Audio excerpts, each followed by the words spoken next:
up guys, Thaddeus here. Welcome to the channel if you are new. In today's video, we're literally just gonna talk about drop shipping in 2018, kind of like the state of the market and what's different, kind of just like what you should expect, right? Jumping into drop shipping in the year 2018. If you're watching this in 2019, well, you're too late. Oh, come on! Okay, so number one, guys, this really relates to kind of how I market my products when I'm drop shipping, which is with Instagram influencers, okay?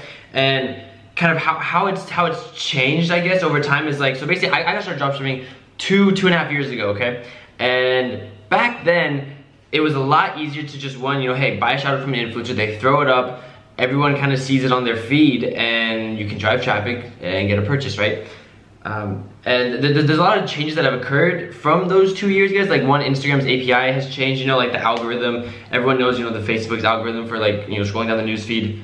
It's not chronological, neither is Instagram's. They use kind of their own API to kind of determine what pages they might think you'd be more interested in, okay? Most of the time, that's more personal pages, like people you actually follow that you know in person. And a lot of times, they try and push away, these accounts that sell shoutouts because they want, us dropshippers paying for ads on Instagram or Facebook, because that's how they make their money, right? So that's kind of a thing that has occurred between these two and a half years. And because of that, guys, with Instagram influencers in general, it's just like how you market, you need to change. You always got to be willing to adapt to these market changes. And one of the things that I personally had to do, right, over these 2 years is when I very first started dropshipping, guys, you'll even notice in my first videos, I sometimes touch on Instagram influence and the size of these pages that I want to work with. Before, right, I would always say, guys, look for pages above 400,000 followers, less than 1 million, depending on your budget, stuff like that, 400K to 1 million followers, right? That was kind of the prime range that I personally looked at, okay? That was 2 years ago. Now, because of this change in the market, right, dropshipping is a lot more, popular, I guess you could say. There's more people trying to get their feet wet in that sort of industry. And so because of that, there's sort of a market equilibrium going on where there's a lot of people that are buying accounts on Instagram, inflating them with followers, inflating them with fake engagement, and then trying to capitalize on all these new dropshippers trying to rush into the industry, buy a bunch of shoutouts, get a bunch of money, and get rich quick, right?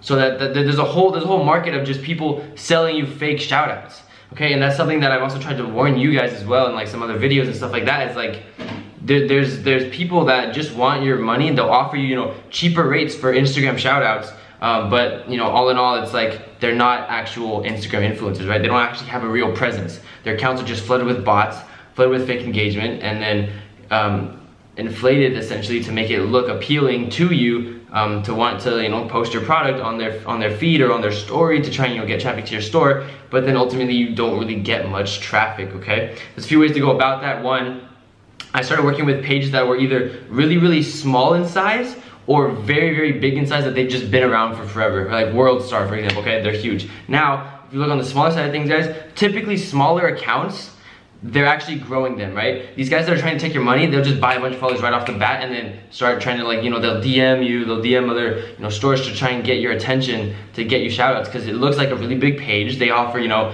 reasonable rates, right? And then you kind of go for them and you're just okay, well, that's something to be wary of, okay? Now, why I go with smaller influencers, because most of the time, if they're still kind of small and growing, they're actually trying to grow organically, okay? And that's really key, is because a page with 80,000 followers that's all legitimate is much better than a page with 500,000 followers where the influencers probably bought a majority of them, okay, and a majority of the engagement as well, okay? So that's something to keep in mind, because oftentimes too, these smaller pages charge a lot less, okay? I myself have spent $10 on a shout out with a $300, $400, $500 return, depending on my products and the tiering, and just, obviously there's a lot of stuff that goes into that and the conversion of that, but the fact is you can get shout outs really cheap and have a really good conversion rate on them because you're working with smaller accounts, okay? So that's just something to note, guys, kind of my perspective on, kind of being in this industry for so long, is that, especially around social media and the funnel that I preach, right, is we start with Instagram influencers, and because of that, you kind of have to look at what's changed, what's going on. And me personally, it's okay, I used to go for these big pages, 40K to 1 million, now I have to take a step back, realize that it's kind of flooded. There still are good pages, guys, don't get me wrong, but it's flooded with people that inflate that, right? So now it's okay, I'm not gonna look at this chunk, I'm gonna go for the polars, right? So I'm either go for the really big pages over here, or the really, really small pages over here, okay? Small pages are organic, they're cheaper. The big pages, like, they've just been around forever and they have a huge presence. They're usually not inflated or faked or anything like that, okay?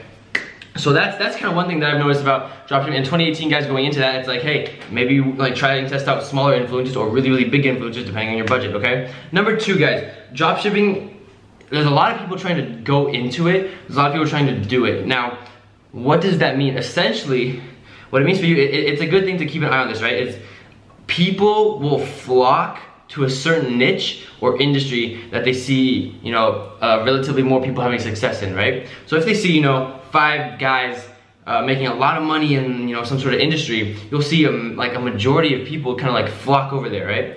And for you, even if you're new, experienced, so it doesn't itch on my back, for you, basically you can look at this, right? Because people will flock to, you know, an industry with money. And again, guys, what I tell you is look for competitors, look for competition. It means there's a lot of money in this space that you can grab if you can market your product better, position your brand better, stuff like that, okay? So when you're actually trying to, you know, decide, hey, what do I want to sell? What do I want to, you know, what niche do I want to jump into? What, you know, how do I want to like position my brand, luxury, affordable, all that kind of stuff. There's a lot of things that go into play. It's like, hey, well, look to where everyone's going and see if you can do something similar in a similar industry, in a slightly different niche, like something like that. But just seeing that, hey, everyone's flocking this way, you can kind of like look that way and then capitalize on it, okay? Like, just market better than most people. Most people suck at marketing, guys.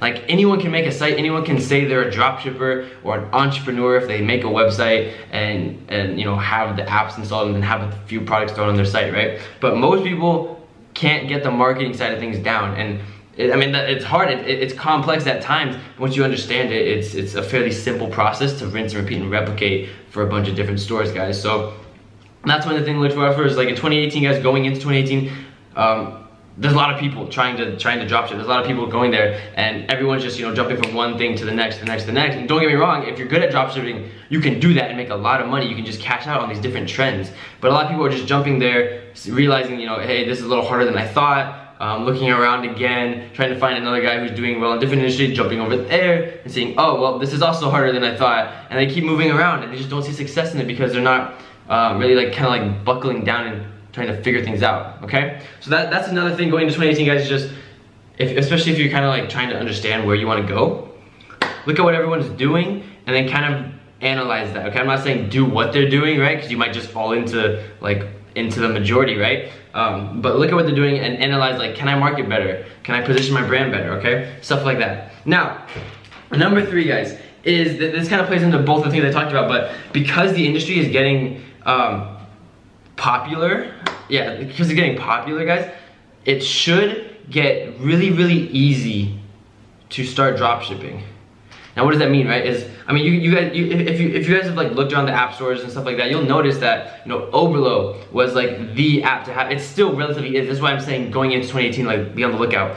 But Oberlo like is the app to have for, you know, dropshipping on Shopify, right? But as you'll notice, and I've been contacted by a bunch of emails of these companies that want me to like shout out their new app and stuff like that. But I'm not trying to like be a sellout. But they're like, hey, we're the new Oberlo. We're the new, you know, app that, you know, we can fulfill orders and contact you with wholesalers, blah, blah, blah. Stuff like that, guys. But then again, right?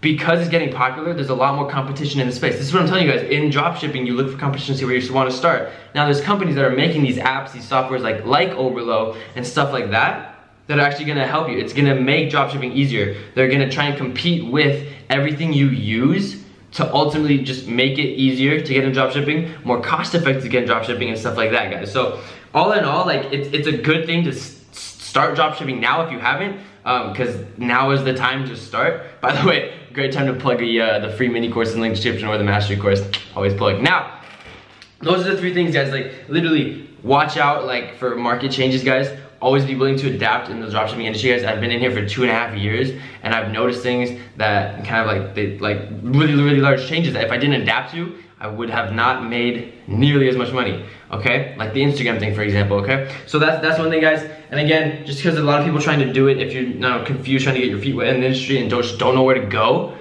look at where everyone's going and just analyze that, okay? And then, guys, it should be getting easier to dropship. I'm not gonna say it's easier to market, but that's like kind of why I'm here. I'm trying to help you guys like figure out, you know, how to position your brand, how to get exposure, eyeballs, and traffic to your stores. But all in all, it should get generally easier to dropship. That kind of makes sense. I kind of went over that, right? My head's chopped off in the video, but that's the video, guys. Hope you guys enjoyed. Leave a like, comment. I respond to everybody's comments, and subscribe if you haven't already. We're doing a video a day, and I don't know, it's fun. So I like helping you guys out, and just getting the feedback from you guys. So that's the video, guys. I will see you guys in the next one. Be on the lookout for a $0 to $10,000 in 1 week challenge, guys. There's a lot of people doing 0 to 1,000, but like, come on, 0 to 1,000, that's 7 days to make $1,000. That's not that good. So that's what I'm gonna do, guys. Trying to do 0 to 10K, maybe even more in a week kind of challenge. So be on the lookout for that. I'm gonna like document the entire process and stuff like that. So that's the video, guys. I will see you guys in the next one. Take care. Peace. Thanks for watching, guys. Be sure to subscribe, like, and comment. Check out the Ecom Hub, my personal platform, which covers literally everything e-commerce related, from the mastery course to free PDFs and mini courses. And last but not least, don't forget to check out my social media and follow me for updates, giveaways, and literally everything that's cool.